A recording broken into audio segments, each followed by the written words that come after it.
미국 국방부가 대북 억제에서 한국의 주도적인 책임을 강조한 새로운 국가 방위 전략을 발표했습니다.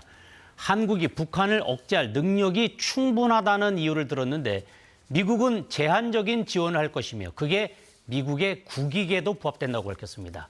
한미 간의 논의 중인 전시작전권 반환 문제도 탄력을 받을 것으로 보입니다. 국제부 금철은 기자와 함께 자세한 얘기 나눠보도록 하겠습니다. 어서 오세요. 자, 국가 방위 전략 NDS라고 하는데 지난해 12월에는 NSS 국가 안보 전략이 발표됐었는데 어떻습니까? 일단 차이가 있는 것 같은데 어떤 특징이 있는지도 같이 설명해 주시죠. 네, 국가 방위 전략 NDS는 지난해 발표된 국가 안보 전략 NSS를 구체적으로 실현하기 위한 문건이다. 이렇게 볼 수가 있겠습니다. 네. 국가 안보 전략 NSS는 백악관 안보실하고 대통령이 작성 책임자라고 할 수 있겠고요. 국가 방위 전략 NDS는 국방부 장관이 작성 책임자입니다. 예. 전쟁부로 이름이 바뀌었죠. 이번 NDS의 핵심 내용은 서반구, 즉 북미와 남미 대륙을 아우르는 아메리카 대륙 방어에 집중을 하고 중국 억제에 나서겠다는 것입니다. 지난 국가안보전략 NSS에 200년 전에 등장한 멀로주의라는 표현이 사용됐었는데요. 표면적으로는 고립주의처럼 들리지만 사실상 북미와 남미 그리고 그린란드까지 이 지역 모두를 미국의 지역 패권 영역인 이른바 서반구로 표현한 것이 눈여겨볼 대목이라고 하겠습니다. 네. 본토 방어에 필요한 차세대 방공망인 이른바 골든돔을 위해서 그린란드가 필요하다라는 트럼프 대통령의 최근 발언을 뒷받침한 걸로 분석이 됩니다. And it works much better when we have access to Greenland. Just covers more territory, covers it more accurately. 자, 이거는 보면 이제 미국이 더 이상 이제 세계 경찰의 역할을 하지 않겠다. 이렇게도 해석할 수 있는 것 같은데 어떻습니까? 이런 부분, 그러니까 방위 책임이라든지 비용 부담 이런 부분이 강조됐다. 이렇게 볼 수 있는 겁니까? NDS를 뜯어보면 미국의 창은 궁극적으로 중국을 겨냥하고 있다. 이런 분석을 할 수 있을 것 같습니다. 네. 일본 큐슈에서 시작해서 필리핀과 오키나와, 타이완을 잇는 이른바 제1도련선을 통해서 중국을 봉쇄하겠다는 의지가 담겨 있습니다. 물론 동맹국과 함께라는 표현이 들어 있습니다. 따라서 유럽과 중동 등 다른 지역에선 동맹국과 파트너들이 자국 방어에 일차적인 책임을 져야 한다. 이렇게 강조를 하고 있습니다. 이렇게 볼 때 미국의 세계 전략은 서반구를 중심으로 한 아메리카 대륙과 그린란드에서 군사적 패권을 강화한 뒤에 동맹들과 연합을 해서 인도 태평양 지역에서 중국의 세력 확대를 막는 데 초점이 맞춰져 있다. 이렇게 볼 수 있겠습니다. Specifically by a durable, favorable balance of power that, as the national security strategy clearly lays out, prevents domination of this crucial region by any state. 네, 조금 전에 엘브리지 콜비 미 국방부 정책 담당 차관의 이야기였는데요. 이 내용이 미국 국가안보 전략이 명시하듯이 어떤 국가도 이 중요한 지역을 지배하지 못하도록 하는 지속적이고 유리한 힘의 균형에 의해서 보존됩니다라고 하는 내용의 인터뷰였습니다.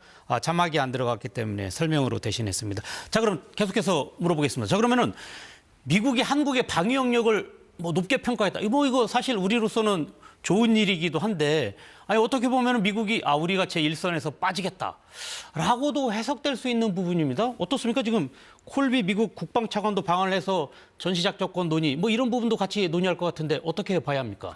네, 일단 한미 동맹의 대북 억제력에는 큰 변화가 없을 것이다. 이런 내용을 담고는 있습니다만 네. 한국군이 미군으로부터 전자권 인수 절차에 따라서 인수하는 분야들이 늘어날 것이라는 점은 거의 분명해 보입니다. 네. 과거엔 정보 감시 능력이 미군에 비해 떨어져서 전자권 한수 시에 안보 공맹이 있지 않겠냐라는 분석도 있었습니다만 현재로선 큰 문제가 없다라는 게 미군의 시각입니다. 이 때문에 전자권 전환 또는 회복이라는 표현을 쓰는데요. 이 문제도 탄력을 받을 것이라는 전망이 나오고 있습니다. NDS 발표 다음 날이죠. 콜비 미 국방차관이 한국을 방문해서 외교안보 부처 장관급 인사들을 두루 만났었죠. 네. 콜비 차관은 국방차관 임명 전에 한국의 핵무장을 지지한다.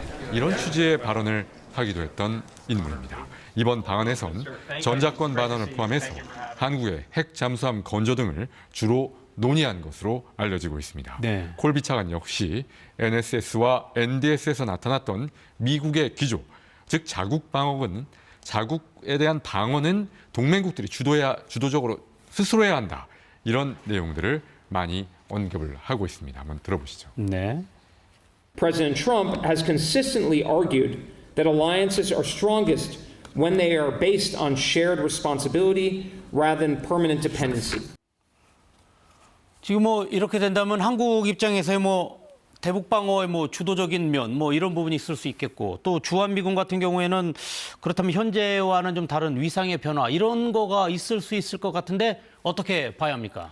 한미 공조의 굳건한 기조 그런 그 전체적인 그 한미 공조의 틀은 유지가 되겠습니다만 네. 주한미군이 타 지역 유사시에 이른바 신속 대응군의 형식으로 대응이 가능하도록 전략적 유연성은 더욱 강화될 것이다. 이런 분석이 나오고 있습니다. 네. 특히 한반도에선 한국이 미국의 결정적이고 제한적인 지원을 받으면서도 북한을 억제하는 데 주도적인 책임을 질 역량이 있다. 이렇게 평가를 했고요. 그것이 미국의 이익에도 부합한다라고 했습니다. 예. 그러면서 한국이 GDP 대비 3.5%의 국방비 그리고 대북 재래식 방어에서 주도적인 역할을 하겠다는 현 정부의 정책에 대해서 평가를 하면서 동맹의 분담 이런 것들이 미국의 국방 전략에 부합한다 이런 또 강조를 했습니다. 자, 지금 그렇다면 이제 북한에 대해서는 어떻게 언급이 됐는지 궁금합니다. 네, 4년 전 NDS에선 북한을 중국, 러시아 다음에 주요 위협으로 규정을 했지만 네. 이번에는 이란 다음에 언급을 했습니다. 한 단계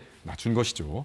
북한이 미국 본토에 대한 명백하고 현존하는 핵공격 위험을 제기한다 이렇게 밝혔으면서도 4년 전에 명기됐던 비핵화 목표는 빠졌습니다. 네. 어떤 형태로든 북미 대화의 가능성을 열어둔 게 아니냐 이런 분석이 나오는 이유입니다. 네, 그렇군요. 오늘 여기까지 듣도록 하겠습니다. 지금까지 금철영 기자와 함께했습니다. 고맙습니다.